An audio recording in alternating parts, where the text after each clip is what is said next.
예수님께서 나를 따라오라, 내가 너희를 사람을 낚는 어부가 되게 하리라 하셨습니다. 우리 바닷속에서 플랑크톤을 먹고 사는 물고기처럼 세상 속에서 죄를 먹고 사는 존재였습니다. 그런데 주께서 복음이라는 그물을 깊이 들이오사 우리를 포획하심으로 우리를 죄를 탐하고 살아왔던 인생으로부터 건지신 것입니다. 그러니까 주께서 그렇게 하셨을 때 그것은 주께서 하실 일의 절반만 행하신 것입니다. 왜냐하면 물고기였던 자를 어부가 되게 하는 것, 구원받은 자를 구원하는 자로 삼는 것, 곧 복음을 받은 자를 복음을 전하는 자로 세우는 것, 나머지 절반이 남았기 때문입니다. 여러분이 다른 사람들에게 하나님의 은혜를 전하지 않는다면 여러분이 마땅히 되어야 할 존재에 아직 절반에 미치지 못한 것입니다. 우리가 단지 우리 자신의 구원에만 그친다면 우리는 마땅히 되어야 할 존재가 되지 않은 것이라는 말씀입니다. 자, 주님의 말씀은 너희가 구원받을 수 있도록 나를 따르라 하신 것이 아니었습니다. 내가 너희를 사람을 낚는 어부가 되게 하리니 나를 따르라 하신 것입니다.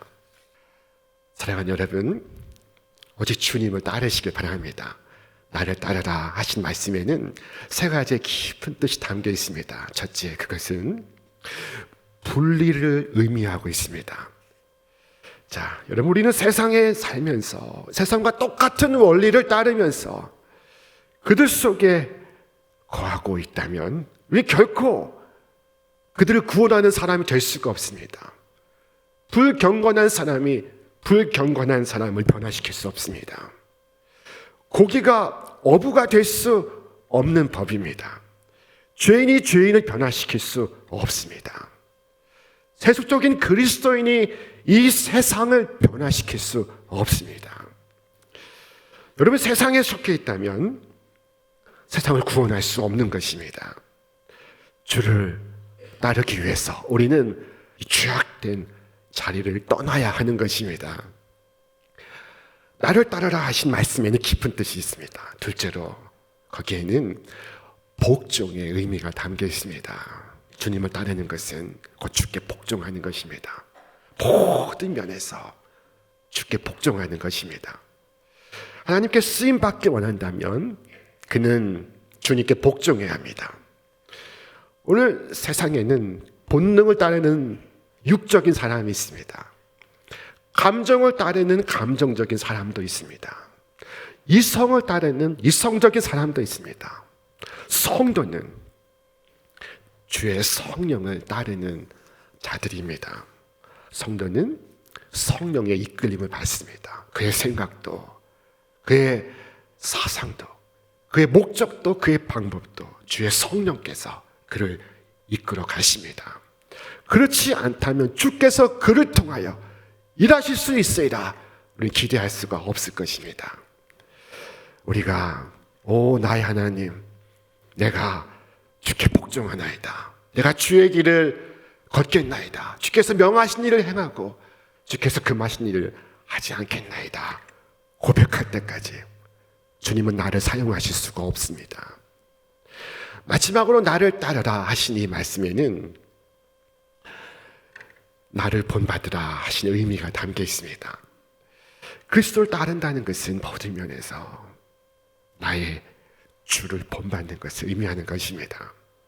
사랑하는 여러분, 예수님이라면 어떻게 하셨을까 생각하시고, 그리고 예수님께서 행하신 것을, 예수님께서 말씀하신 것을 따라가시기를 바랍니다. 예수님은 예루살렘이 멸망할 것을 아셨습니다. 자, 그래서 주님은 냉정하셨습니까? 아닙니다. 주님은 뜨거운 눈물을 흘리시며 말씀하셨습니다. 예루살렘아, 예루살렘아, 선지자들을 죽이고 네게 파송된 자들을 돌로 치는 자여, 암탉이 제 새끼를 날개 아래에 몸같이 내가 너희의 자녀를 모으려 한 일이 몇 번이냐. 여러분이 예수님을 본받고 예수님을 닮기를 원한다면 예수님의 이 마음을 가져야 합니다. 이 마음은 안타까워하는 마음이요, 불쌍히 여기는 마음이요, 긍휼히 여기는 마음입니다. 자, 수많은 사람들이 죄악을 인하여 멸망하는 것을 생각할 때 예수님처럼 고뇌하시길 바랍니다. 번민하시기를 바랍니다. 어린 이스마엘이 죽게 되었을 때 하갈이 울었던 것을 기억하십시오. 자, 성경은 그들이 광야에서 방황하였다고 말씀하고 있습니다. 그들이 집을 떠날 때에는 양식이 있었습니다. 가죽 부대에 물이 있었습니다. 그러나 이제 양식은 떨어졌고 그리고 가죽 속에 물은 고갈되었습니다. 그들은 광야의 뜨거운 열기에 기진맥진해 있었습니다. 어린 자식은 완전히 죽을 지경이 되어 있습니다. 그때 하갈이 어린 자식의 얼굴을 들여다보니 그 얼굴이 창백해져 있습니다. 아이가 죽음의 문턱을 넘어가고 있습니다. 하갈은 자식을 끌어안고 뜨거운 눈물을 흘렸습니다. 자식이 그녀 앞에서 죽어가고 있습니다. 그냥 죽어가는 자식을 보며 뜨거운 눈물을 흘리고 있습니다. 이처럼 그리스도인은 생명수 물이 없어서 죽어가는 수많은 자들을 향하여 불쌍히 여기는 마음을 가져야 합니다. 세상에 어떤 재앙이, 어떤 참사가 이것과 비교될 수 있을까요? 주께서 말씀하셨습니다. 거기에서는 구더기도 죽지 않고 불도 꺼지지 아니하느니라. 사람마다 불로써 소금 치듯함을 받으리라. 여러분, 불이 뜨거우면 여러분 가만히 있을 수 있습니까? 불로써 소금 치듯함을 받으리라 하셨습니다. 아무도 이 고통을 설명할 길이 없습니다. 이것을 어떻게 그대로 묘사할 수 있겠습니까? 전쟁의 참화도 이 죄로 인한 영원한 저주와 형벌과 비교될 수가 없습니다.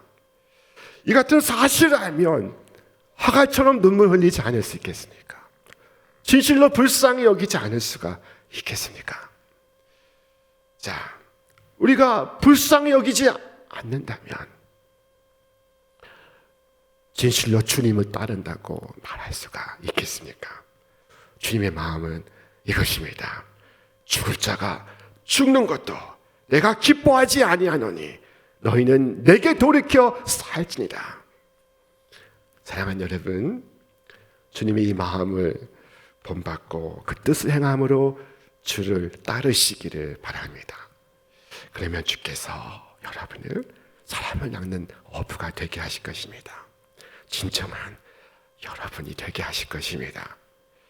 저는 TV에서 실제 어부들의 모습을 본 적이 있습니다. 오늘 이 땅에는 많은 사람들이 수고하지만 어부들도 그들 중 하나입니다. 그들은 이른 새벽 먼 바다를 향하여 출항합니다. 궂은 날씨에도 먼 바다를 향하여 나아가야 합니다. 그리고 편안히 앉아서 고기 잡지 않습니다. 그들은 바람과 맞서서 가판 위에 서서 그물을 내리고 온 정성으로 그물을 끌어올립니다.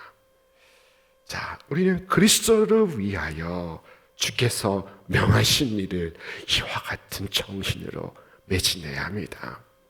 비록 바다가 흉흉할지라도 주께서 명령하신 일에 우리는 주의 이름으로 나아가야 합니다. 그물을 내려야 하는 것입니다. 자, 오늘 세상에 거대한 바람이 불고 있습니다. 세속화의 바람입니다. 동성애의 바람이 불고 있습니다. 반기독교의 바람이 불고 있습니다. 이 세상에서 부는 바람을 보고 선교를 거두어야 하지 않을까요? 라고 말하시겠습니까? 아닙니다. 그럴 수가 없습니다. 주께서 말씀하셨습니다. 풍세를 살펴보는 자는 파종하지 못할 것이요 구름만 바라보는 자는 거두지 못하리라. 만약 우리가 상황이 좋을 때만 수고한다면 우리가 얻는 것이 없을 것입니다. 이 겨울 언 땅을 파고 파종하는 것이 낭비처럼 보일 수 있습니다. 이보다 큰 낭비가 어디 있습니까? 그 좋은 씨앗을 땅에 파묻는 것 얼마나 낭비처럼 보이겠습니까? 그러나 그것은 낭비가 아닙니다. 반드시 거둘 때가 올 것입니다. 그러므로 용기를 내시기 바랍니다. 주를 따르는 그리스도인은 사명을 포기하지 않습니다. 왜냐하면 주께서 마침내 승리하실 것을 믿기 때문입니다. 복음은 반드시 열매를 거둡니다. 하늘과 땅은 사라질 수 있습니다. 그러나 주의 말씀은 영영이 서리라 말씀하셨습니다. 교회 고난과 순교자들의 죽음 뒤에 교회가 어떻게 되었습니까? 교회가 망했습니까? 성도는 사라졌습니까? 복음은 자취를 감추었습니까? 그렇지 않습니다. 오늘 이 땅의 교회를 보십시오. 우리 교회와 멀리 떨어지지 않은 마포 양화진에는 이 땅에 있었던 외국인 선교사들의 묘지가 있습니다. 이 묘원을 방문하시면 조선을 위해서 살아갔던 많은 선교사님들을 만날 수 있습니다. 그곳에 언더우드가 묻혀 있고 아펜젤러가 묻혀 있습니다. 140년 전 4월 5일 이 땅을 밟았던 최초의 선교사들입니다. 자, 그들 중에 누구는 풍토병에 걸려 죽었고, 그들 중에 누구는 아내를 잃었으며, 그들 중에 누구는 독신으로 살아갔으며, 그들 중에 누구는 온 가족을 잃는 경험을 했습니다. 자, 그들 한 사람 한 사람은 그 시대 그 사회 속에 존경받는 인물들이요 소중한 인재들이었습니다. 이 얼마나 큰 낭비입니까? 얼마나 큰 손실입니까? 자, 그들 가운데 조선에 온 지 8개월 만에 26살의 나이로 숨진 의사 루비 캔드릭의 묘비를 보십시오. 만일 내게 1000개의 생명이 있다면 나는 1000개의 생명을 모두 조선에 바치겠습니다. 루비 캔드릭 선교사의 묘입니다. 그 다음 보시는 것은 조세핀 캠벨 선교사의 기석입니다. 나는 조선에서 헌신하였으니 죽어도 조선에서 죽는 것이 마땅하다. 그는 간호사였습니다. 그녀는 배제학당을 설립했습니다. 자, 고종의 밀사를 활약했던 헐버트 선교사는 나는 웨스트민스터 사원보다 이 한국 땅에 묻히기를 원한다고 말했습니다. 그는 외국인 최초로 건국 훈장을 받은 인물이었습니다. 그는 7개국어를 구사하는 언어학자였고 독립신문을 발행했고 그리고 한국어 보급에 힘썼던 한글 학자였습니다. 우리 교회는 새해 이곳과 선교사들의 학교인 연세대학교 언더우드 기념관을 잇는 순례길을 개발하려고 하고 있습니다. 양화진 선교사 묘원을 방문하고 그리고 선교사들의 결실인 신촌교회를 방문하고 그리고 저 언더우드 기념관을 걸어가는 길을 개발하고자 협의 중에 있습니다.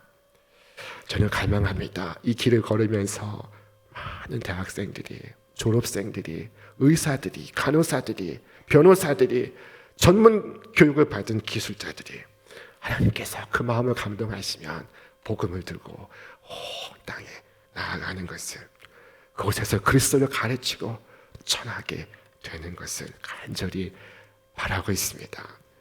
그곳에서 예배를 드리고 성경을 가르치고 복음을 전할 수 있기를 바랍니다. 오늘 우리에게도 언더우드와 알렌이 나올 수 있기를 바랍니다. 최상의 사람이 나올 수 있기를 바랍니다. 가장 용감한 사람이 선도에 설 수 있기를 바랍니다. 혹 우리 중에 누가 그를 위해 헌신한다면 우리 모두가 최선을 다하여 그를 도울 수 있기를 바랍니다. 그들이 부족함 없도록 그들의 일상에 필요한 것을 공급하고 그들의 심령을 날마다 하나님께 기도로서 맡기기를 원합니다. 우리는 가든지 보내든지 둘 중에 하나이어야만 합니다. 그것이 나를 부르신 주님의 목적이기 때문입니다. 예수 그리스도께서 말씀하셨습니다. 나를 따르라. 내가 너희를 사람을 낚는 어부가 되게 하리라. 이 말씀하실 때 예수님은 실제로 우리가 영혼을 구원하는 일을 하게 될 것이라고 말씀하신 것입니다. 사랑하는 여러분, 해마다 많은 분들이 일본에도 가고 베트남에도 가고 태국에도 갑니다. 여러분, 기왕에 가는 여행에 올해에는 성경을 들고 가지 않으시겠습니까? 해마다 우리 가족 여행을 떠납니다. 자, 기왕에 가는 가족 여행, 이번에는 봉사를 위하여 떠나지 않으시겠습니까?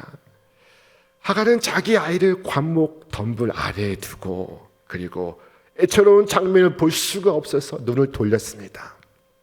오늘 우리에게 이와 같은 유혹이 있습니다. 저 영혼이 죽는다는 것을 알면서 그것을 잊어버리려는 유혹. 우리가 잃어버린 영혼들이 있다는 사실을 간과하고자 하는 시험. 여러분, 그것을 잊고 그것을 망각하는 것이 편하기 때문입니다. 그러나 편하게 사는 것이 우리의 목표입니까? 그럴 수는 없습니다. 여러분, 지금도 영원한 멸망으로 나아가는 그 빠른 시간의 흐름 속에 빠르게 빠져 들어가는 저 수많은 사람들의 죽음과 절망과 슬픔을 목격하시기 바랍니다. 하갈은 죽어가는 아들을 생각하며 뜨거운 눈물을 흘렸습니다. 예수님께서는 예루살렘이 멸망할 것을 알고 계셨습니다. 그래서 예수님께서 예루살렘이 멸망함으로 하나님의 공의가 설 것이기에 당신의 마음을 강철같이 굳게 하셨습니까? 그렇지 않았습니다.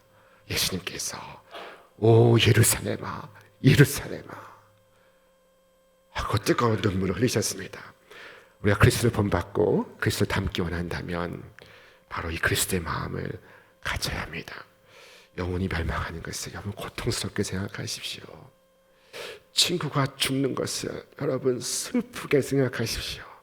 그리스도께서 죄인을 보고 우셨는데 우리도 울지 않을 수 있습니까? 하나님께서 사랑이신데 우리가 냉담할 수 있습니까? 어느 날 새벽에 어느 유명한 목사님이 북한에 억류되어 있는 수년째 감금되어 있는 3명의 목사님을 위해 기도하기 시작했습니다. 늘 하는 기도 제목 중에 하나입니다.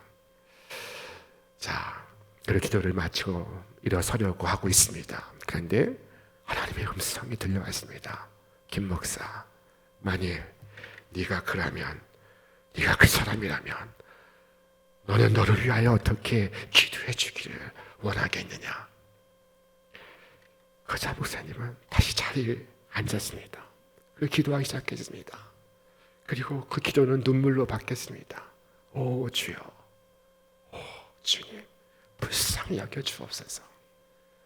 사랑하는 여러분, 내가 그가 된 것처럼 기도하시기 바랍니다. 하갈은 그가 된 것처럼 기도했습니다.